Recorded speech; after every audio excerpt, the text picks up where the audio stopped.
proclamation.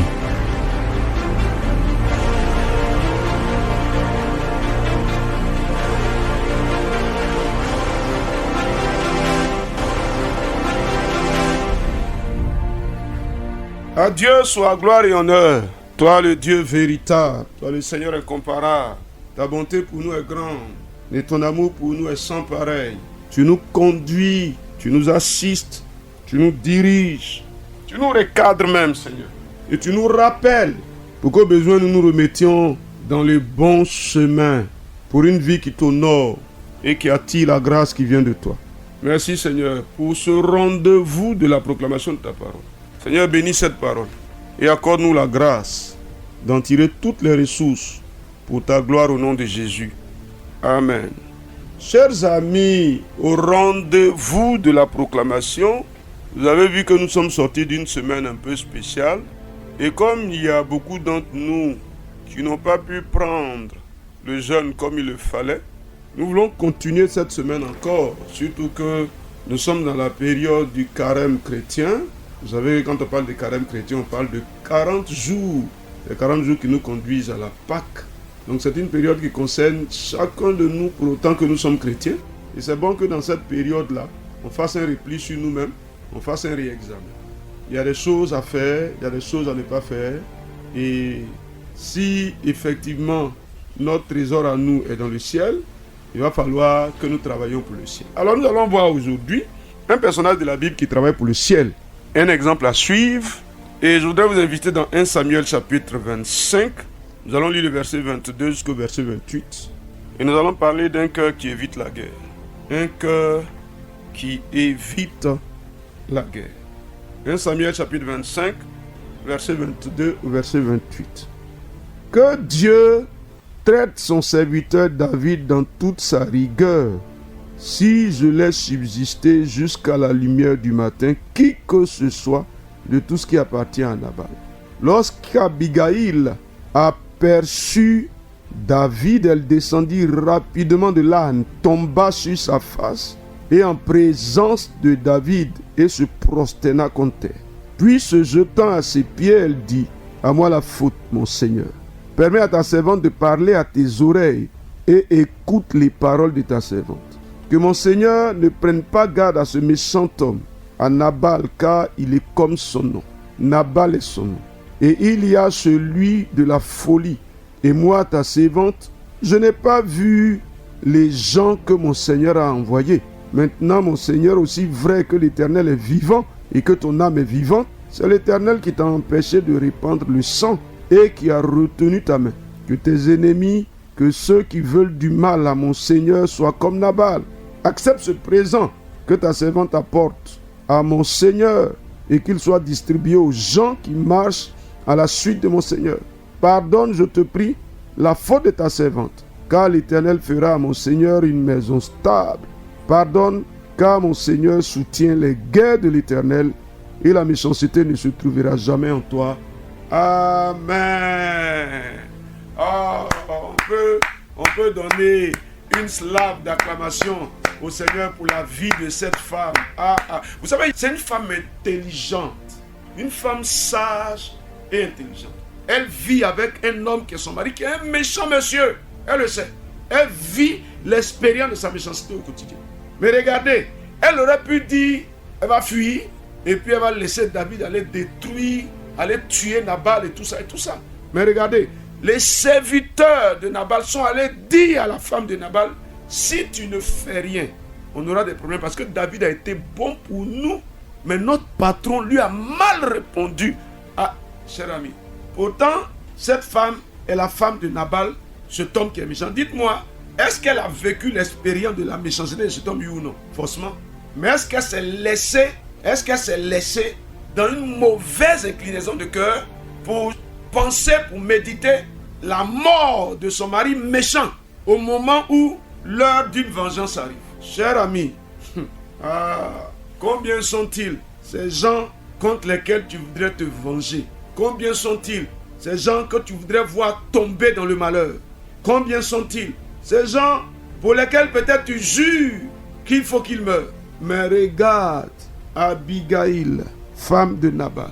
femme d'exception, instrument de salut, malgré tout. Dis avec moi, je ne laisserai pas le mal se faire quand je peux l'éviter. Ah oui, cher ami, s'il te plaît, s'il te plaît. Ah oui, je le déclare. Quand je peux l'éviter, je ne laisse pas le mal se faire. Non, Jésus, non. Dis-moi quelque chose. Non.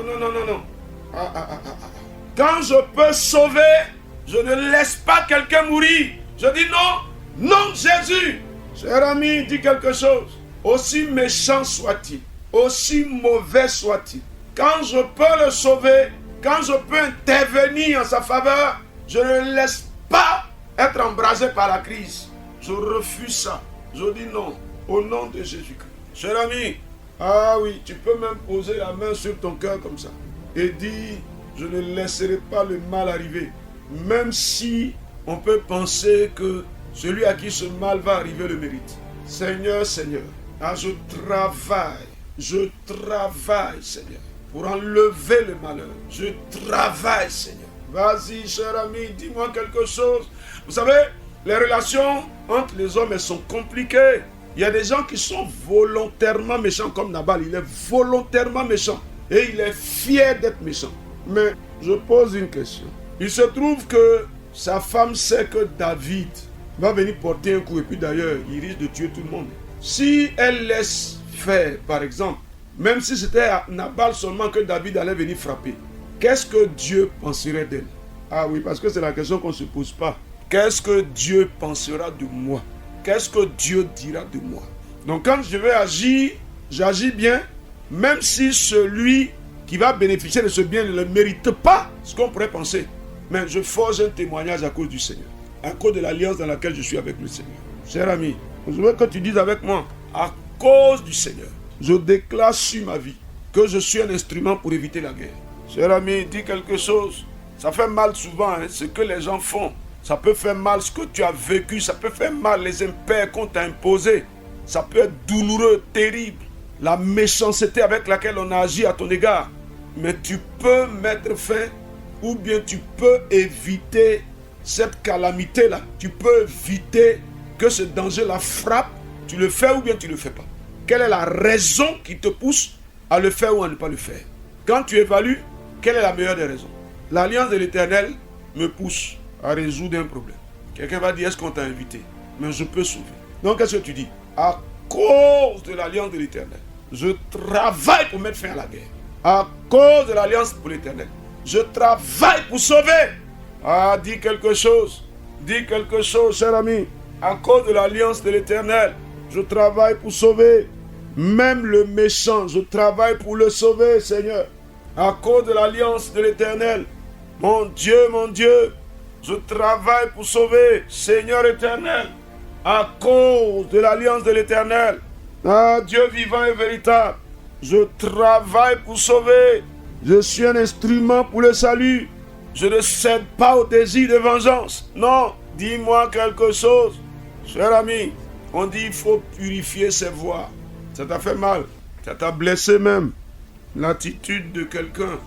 Mais s'il se trouve qu'il est en danger, est-ce que tu peux le sauver? Tu sauves ou bien tu ne sauves pas? Réponds-moi s'il te plaît. Il y va de ton témoignage devant Dieu. Réponds-moi. Moi je dis que je sauve. Je sauve. Même si la personne non seulement t'a fait mal, mais si elle te voit, quand elle te voit, elle ne te salue même pas. Et il se trouve que tu peux la sauver. Tu la sauves ou bien tu la sauves? Il se trouve qu'elle est dans une situation dans laquelle tu peux intervenir sans qu'elle le sache. Parce que ici, Nabal ne sait même pas que Abigail est partie intercéder auprès de David. Il ne sait même pas. On peut le dire, il s'en fout pas mal. C'est même pas son affaire. Il est muré dans l'orgueil de sa vie. Le reste ne compte pas pour lui. Mais je veux que tu te déclares un instrument de grâce entre les mains de l'Éternel. Ah, il faut le dire, Seigneur, je suis un instrument de grâce. Seigneur, je suis un instrument de grâce entre tes mains. Je suis un instrument de grâce entre les mains de l'Éternel. Ô Dieu des cieux, je suis un instrument de grâce entre tes mains, Seigneur. Ah, Dieu vivant et véritable, Seigneur des seigneurs, merci pour la grâce que tu fais de ramener mon cœur dans les sentiers du bien, dans les sentiers de la bonté.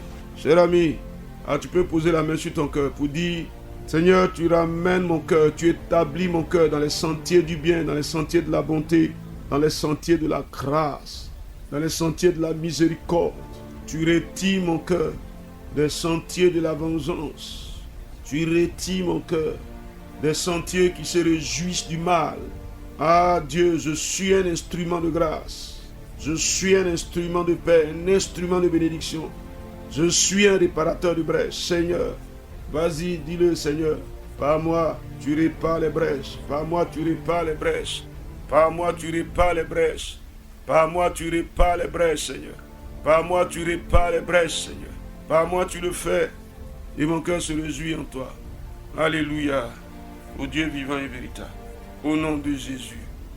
Amen. Chers amis, un cœur qui évite la guerre.